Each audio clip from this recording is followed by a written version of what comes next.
ಹೊಸ ವರ್ಷ ಬರ್ತಿದ್ದಂತೆ ಎಲ್ಲರೂ ಏನಾದ್ರೊಂದು ರೆಸಲ್ಯೂಷನ್ ತೆಗೆದುಕೊಳ್ತಾರೆ. ಕೆಟ್ಟ ಅಭ್ಯಾಸಗಳನ್ನು ಬಿಡೋದು, ನಮ್ಮ ಯಶಸ್ಸಿಗಾಗಿ ಒಂದಿಷ್ಟು ಕಾರ್ಯೋನ್ಮುಖರಾಗೋದು, ಹೀಗೆ ಬಗೆ ಬಗೆಯ ಸಂಕಲ್ಪಗಳನ್ನು ಮಾಡಿರ್ತೇವೆ. ಆದರೆ ಕೆಲವೇ ದಿನಗಳಲ್ಲೇ ಈ ನಿರ್ಧಾರಗಳು ಮೂಲೆ ಸೇರಿರ್ತವೆ. ಹಾಗಿದ್ರೆ ಹೊಸ ವರ್ಷದ ಸಂಕಲ್ಪವನ್ನ ಕಾಪಾಡಿಕೊಳ್ಳೋದು ಹೇಗೆ? ಆ ಕುರಿತ ಉಪಯುಕ್ತ ವರದಿ ಇಲ್ಲಿದೆ ನೋಡಿ. ಹೊಸ ವರ್ಷದ ಸಂಕಲ್ಪವನ್ನು ಕಾಪಾಡಿಕೊಳ್ಳುವುದು ಹೇಗೆ? ನಾವೆಲ್ಲರೂ ಹೊಸ ವರ್ಷದಿಂದ ಹೊಸ ವ್ಯಕ್ತಿಯಾಗಬೇಕು, ಸಿಗರೇಟ್ ಬಿಡಬೇಕು, ಮೈ ಮುರಿದು ದುಡಿಯಬೇಕು, ಈ ರೀತಿ ಎಲ್ಲ ರೆಸಲ್ಯೂಷನ್ ತೆಗೆದುಕೊಳ್ತೇವೆ. ಆದರೆ ಒಂದೇ ವಾರದಲ್ಲಿ ಸೋತು ಬಿಟ್ಟು ಬಿಡೋದೇ ಹೆಚ್ಚು. ಆದರೆ ಹೀಗಾಗದಂತೆ ಕಾಪಾಡಿಕೊಳ್ಳೋದು ಹೇಗೆ? ಹೊಸ ವರ್ಷ ಏನೇನು ರೆಸಲ್ಯೂಷನ್ ತೆಗೆದುಕೊಳ್ತೇವೆ. ಉದಾಹರಣೆಗೆ ಪ್ರತಿದಿನ ಮುಂಜಾನೆ ಬೇಗ ಎದ್ದು ವಾಕಿಂಗ್ ಮಾಡ್ತೇನೆ. ಆದರೆ ಎರಡನೇ ದಿನಕ್ಕೆ ಮುಂಜಾನೆ ಚಳಿಯಲ್ಲಿ ಏಳೋರು ಯಾರು, ಒಳ್ಳೆ ನಿದ್ದೆ ತೆಗಿಯೋಣ ಅಂತ ಬೆಚ್ಚಗೆ ಹೊದ್ದು ಮಲಗ್ಬಿಡ್ತೀವಿ. ಅಲ್ಲಿಗೆ ನಮ್ಮ ಸಂಕಲ್ಪದ ಕತೆ ಮಟಾಶ್. ಹೀಗಾಗೋದು ಯಾಕೆ? ಹಾಗೆ ಹೀಗಾಗದಂತೆ ನೋಡ್ಕೊಳ್ಳೋದು ಹೇಗೆ? ನೋಡ್ತಾ ಹೋಗೋಣ. ಸಂಕಲ್ಪಗಳು ಸಫಲವಾಗಬೇಕಾದ್ರೆ ಕೈಗೊಂಡಿರುವ ನಿರ್ಧಾರವನ್ನ ಸಾಧಿಸುತ್ತೇನೆ ಅನ್ನುವ ನಂಬಿಕೆ ಇರಬೇಕು. ನಮ್ಮ ಬದುಕಿನಲ್ಲಿ ಎಲ್ಲವನ್ನೂ ಸಾಧಿಸಲು ಸಾಧ್ಯವಿಲ್ಲ. ನಿರ್ಧಾರ ಕೈಗೊಳ್ಳುವ ಮುನ್ನ ತಮ್ಮ ಇತಿ ಮಿತಿಗಳನ್ನ ಅರ್ಥ ಮಾಡಿಕೊಳ್ಳಬೇಕು. ಅಂದುಕೊಂಡ ಗುರಿ ಸಾಧಿಸಲು ಆತುರ ಇರಬಾರದು. ಒಂದೇ ತಿಂಗಳಲ್ಲಿ 5 kg ತೂಕ ಇಳಿಸೋದಕ್ಕೆ ಸಾಧ್ಯವೇ? ಪ್ರತಿಯೊಬ್ಬರೂ ಪ್ರತಿಯೊಂದನ್ನೂ ಮಾಡಲು ಸಾಧ್ಯವಿಲ್ಲ. ನಿಮ್ಮ ಪರಿಸ್ಥಿತಿ, ನಿಮ್ಮ ಅಗತ್ಯ, ನಿಮ್ಮ ಸಾಮರ್ಥ್ಯ ಅರಿತು ಒಂದೆರಡು ವಿಷಯಗಳ ಬಗ್ಗೆ ನಿರ್ಧಾರ ತೆಗೆದುಕೊಳ್ಳಿ. ಅದನ್ನ ಆಚರಣೆಗೆ ತರಲು ಪ್ರಯತ್ನಿಸಿ. ಮತ್ತೊಬ್ಬರು ಏನು ಮಾಡುತ್ತಾರೆಂದು ನೀವು ಅದರಂತೆ ಮಾಡಲು ಯತ್ನಿಸಬೇಡಿ. ಮತ್ತೊಬ್ಬರ ಯಶಸ್ಸಿನಿಂದ ಪಾಠ ಕಲಿಯಬಹುದು, ಆದರೆ ಅವರ ಕ್ಷೇತ್ರವನ್ನೇ ನೀವು ಆಯ್ಕೆ ಮಾಡಿಕೊಳ್ಳಬೇಕೆಂಬ ನಿಯಮವಿಲ್ಲ. ಹೊಸ ವರ್ಷದ ನಿರ್ಧಾರಗಳು ವಿಫಲವಾಗಲು ಮತ್ತೊಂದು ಕಾರಣ ನಿಮ್ಮ ಸುತ್ತಮುತ್ತಲಿನ ವಾತಾವರಣ. ಧೂಮಪಾನ ಅಥವಾ ಮದ್ಯಪಾನ ಮಾಡುವುದಿಲ್ಲ ಅಂತ ನಿರ್ಧರಿಸಿದ್ದರೆ ಈ ಚಟ ಮುಂದುವರಿಯಲು ಕಾರಣವಾಗುವ ವಾತಾವರಣದಿಂದ ನೀವು ದೂರ ಇರಲೇಬೇಕು. ಇನ್ನು ಅಸ್ಪಷ್ಟತೆಯು ನಿರ್ಧಾರಗಳ ವೈಫಲ್ಯಕ್ಕೆ ಮತ್ತೊಂದು ಕಾರಣ. ಹೊಸ ವರ್ಷದಲ್ಲಿ ಏನನ್ನ ಮಾಡಬೇಕು ಅನ್ನೋದನ್ನ ಸ್ಪಷ್ಟವಾಗಿ ಗುರುತಿಸಬೇಕು. ದಿನವೊಂದಕ್ಕೆ 10 ಸಿಗರೇಟ್ ಸೇದ್ತಿದ್ರೆ ಇನ್ಮುಂದೆ ದಿನವೊಂದಕ್ಕೆ 5 ಸಿಗರೇಟ್ ಮಾತ್ರ ಸೇದುತ್ತೇನೆ ಅಂತ ನಿರ್ಧರಿಸಿ ಅದರಂತೆ ನಡೆದುಕೊಳ್ಳಿ. 1-2 ತಿಂಗಳು ಕಳೆದ ನಂತರ ನಿಮ್ಮಲ್ಲಿ ವಿಶ್ವಾಸ ಉಂಟಾಗಿ ಆ ನಂತರ ಸಂಪೂರ್ಣವಾಗಿ ಆ ದುರಭ್ಯಾಸದಿಂದ ಹೊರಬರಲು ಸಾಧ್ಯ. ನಿರ್ಧಾರಗಳನ್ನ ಬರೆದಿಟ್ಟುಕೊಳ್ಳುವುದು ಕೂಡ ಇದಕ್ಕೆ ಬಹಳ ಪೂರಕ.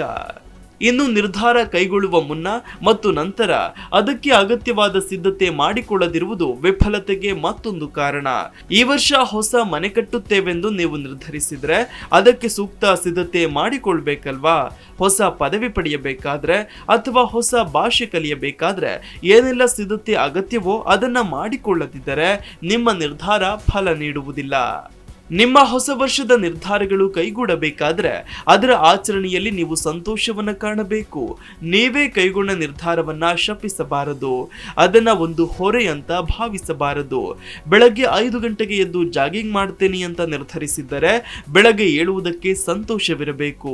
ಯಾಕಪ್ಪ ಏಳ್ಬೇಕು ಅಂತ ನಿಮ್ಮನ್ನೇ ನೀವು ಶಪಿಸಿಕೊಳ್ಳಬಾರದು. ಅರ್ಥಾತ್ ನೀವು ಯಾವುದನ್ನ ಮಾಡಲು ಹೊರಟಿದ್ದೀರೋ ಅದರಲ್ಲಿ ನಿಮ್ಮ ಸಾರ್ಥಕತೆ ಕಾಣಬೇಕು. ದಿನ ಕಳೆದಂತೆ ನಮ್ಮ ಹೊಸ ವರ್ಷವನ್ನ ಪ್ರಾರಂಭಿಸುವ ಶಕ್ತಿ ಮತ್ತು ಉತ್ಸಾಹವು ಕಡಿಮೆಯಾಗಲು ಪ್ರಾರಂಭಿಸುತ್ತೆ.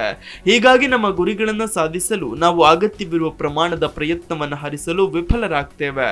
ಯಾರಾದರೂ ಕೆಲವು ಕಿಲೋ ತೂಕ ಕಡಿಮೆ ಮಾಡಿಕೊಳ್ಳುವ ಗುರಿಯನ್ನ ಹೊಂದಿದ್ರೆ ಅವರು ನಿಯಮಿತವಾಗಿ ವ್ಯಾಯಾಮ ಮಾಡಲು ವಿಫಲರಾಗ್ತಾರೆ. ನಿರಂತರತೆ ಕಾಪಾಡಿಕೊಳ್ಳುವುದರಲ್ಲಿ ಕೊರತೆಯೇ ನಮ್ಮ ಗುರಿಗಳಿಗೆ ನ್ಯಾಯ ಸಲ್ಲಿಸಲು ವಿಫಲರಾಗಲು ಕಾರಣಗಳಲ್ಲಿ ಒಂದು. ನಾವು ಹೊಸದನ್ನು ಪ್ರಾರಂಭಿಸಿದಾಗ ತಪ್ಪುಗಳು ಸಂಭವಿಸುತ್ತವೆ. ಆಯಾ ಕ್ಷೇತ್ರಗಳಲ್ಲಿ ಬಹುತೇಕ ಎಲ್ಲ ಯಶಸ್ವಿ ವ್ಯಕ್ತಿಗಳು ಸಾಕಷ್ಟು ನಿರಾಕರಣೆ, ರಿಜೆಕ್ಷನ್ ಮತ್ತು ನಕಾರಾತ್ಮಕ ಕಾಮೆಂಟ್ಗಳನ್ನು ಅನುಭವಿಸಿರುತ್ತಾರೆ. ತಮ್ಮ ಮೇಲಿನ ದೃಢವಾದ ನಂಬಿಕೆಯಿಂದಾಗಿ ಅವರು ಇನ್ನೂ ಖ್ಯಾತಿಗೆ ಏರಿರುತ್ತಾರೆ. ಆದ್ದರಿಂದ ನೀವು ಏನನ್ನಾದರೂ ಕೆಲಸ ಮಾಡುವಾಗ ನಿಮ್ಮ ಬಗ್ಗೆ ನಂಬಿಕೆಯೊಂದಿಗೆ ಪ್ರಾರಂಭಿಸಿ. ಒಳ್ಳೆಯ ಕೆಲಸಗಳಿಗೆ ಸಾಕಷ್ಟು ಸಮಯ ಹಿಡಿಯುತ್ತದೆ. ನೀವು ಒಂದು ನಿರ್ದಿಷ್ಟ ನಿರ್ಣಯವನ್ನ ಮಾಡಿದ್ದರೆ ಅದನ್ನು ಸಾಧಿಸಲು ನಿಮ್ಮ ವರ್ತನೆಯಲ್ಲಿ ದೊಡ್ಡ ಬದಲಾವಣೆಯ ಅಗತ್ಯವಿರುತ್ತದೆ. ನಿಧಾನವಾಗಿ ಮತ್ತು ಕ್ರಮೇಣ ನೀವು ಬಯಸಿದ ಫಲಿತಾಂಶವನ್ನು ಪಡೆಯಲು ಸಾಧ್ಯವಾಗುತ್ತೆ. ತ್ವರಿತ ಫಲಿತಾಂಶಗಳನ್ನು ಪಡೆಯಲು ಚಿಂತಿಸಬೇಡಿ. ನಿಮ್ಮ ಆರೋಗ್ಯವನ್ನು ಹಾಳು ಮಾಡಿಕೊಳ್ಳಬೇಡಿ. ಇನ್ನು ಪ್ರಮುಖವಾಗಿ ನಿಮ್ಮ ಪ್ರಗತಿ ಅಂದ್ರೆ ಪ್ರೋಗ್ರೆಸ್ ಅನ್ನ ಟ್ರ್ಯಾಕ್ ಮಾಡಿ ಒಂದು ಪೆನ್ ಮತ್ತು ನೋಟ್ಬುಕ್ ಇಟ್ಕೊಂಡು ನಿಮ್ಮ ದೈನಂದಿನ ಪ್ರಯತ್ನಗಳ ಮೇಲೆ ನಿಗಾ ಇರಿಸಿ. ಇದು ಸಕಾರಾತ್ಮಕ ಪ್ರತಿಕ್ರಿಯೆಯನ್ನು ಖಚಿತಪಡಿಸುತ್ತದೆ. ಇದು ನಿಮ್ಮ ಮನಸ್ಸಿನಲ್ಲಿ ಸಂತೃಪ್ತಿಯ ಭಾವವನ್ನು ಕೂಡ ಮೊಳಕೆಯೊಡೆಯುವಂತೆ ಮಾಡುತ್ತೆ. Desk bureau G Kannada news. G Kannada news ಈಗ ನಿಮ್ಮ ಮನೆಯಲ್ಲೇ ನೋಡಿ. ಎಲ್ಲ ಕೇಬಲ್ಗಳಲ್ಲಿ ಈಗ ಲಭ್ಯ.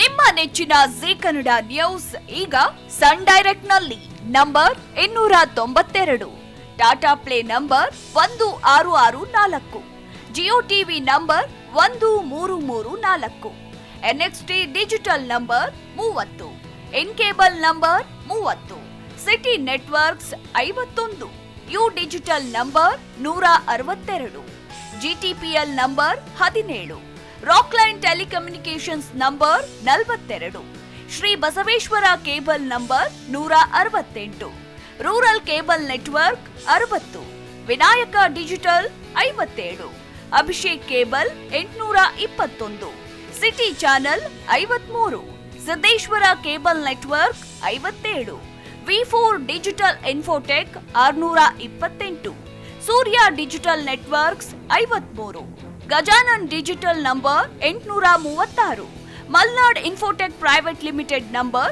56, Metrocast number 830, Victory digital number 167ರಲ್ಲಿ ನೋಡಿ ಆನಂದಿಸಿ.